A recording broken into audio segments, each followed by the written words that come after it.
Hello guys, good morning. Welcome to Haji Vlog.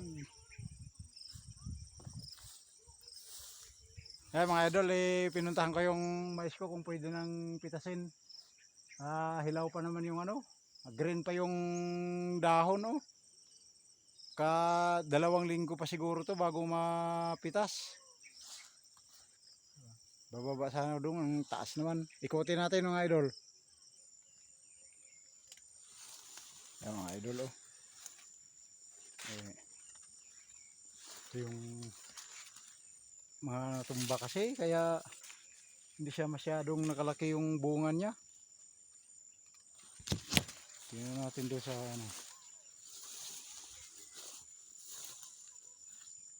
Ito talagang kung hindi lang sana ito na bagyo.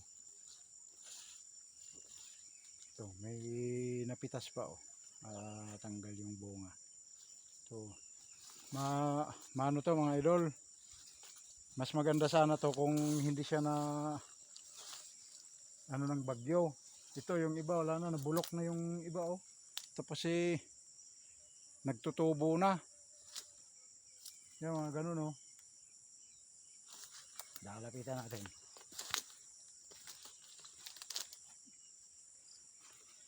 Ito mga idol oh.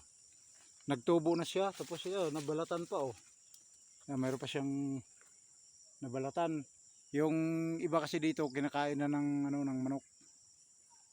At tutuka-tukay ng manok kahit na hilaw pa siya, kinakain na siya ng manok. Kaya ito dapat kahit ganito pwede na pitasin na lang siguro namin to. Kung problema lang dito, tuwing hapon umulan, mga isang linggo na dire-diretso umulan. Kaya ito basa yung mais ko ngayon mga idol. Kung magtagal ito na lagi umulan, nasa pa lang siya, nasa puno pa lang siya, magtutubo na. Kaya dapat uminit para pwede na akong magpapitas kung uminit. Kahit pa paano mayroon din tayong makukuha dito sa tira ni yung nakarang buwan na bagyo. Kutin natin para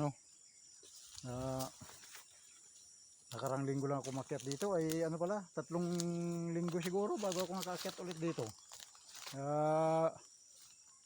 Busy naman kasi ako doon sa baba.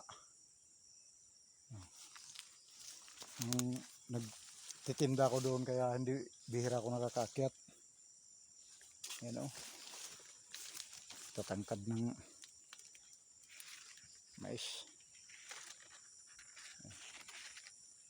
At least mayroon.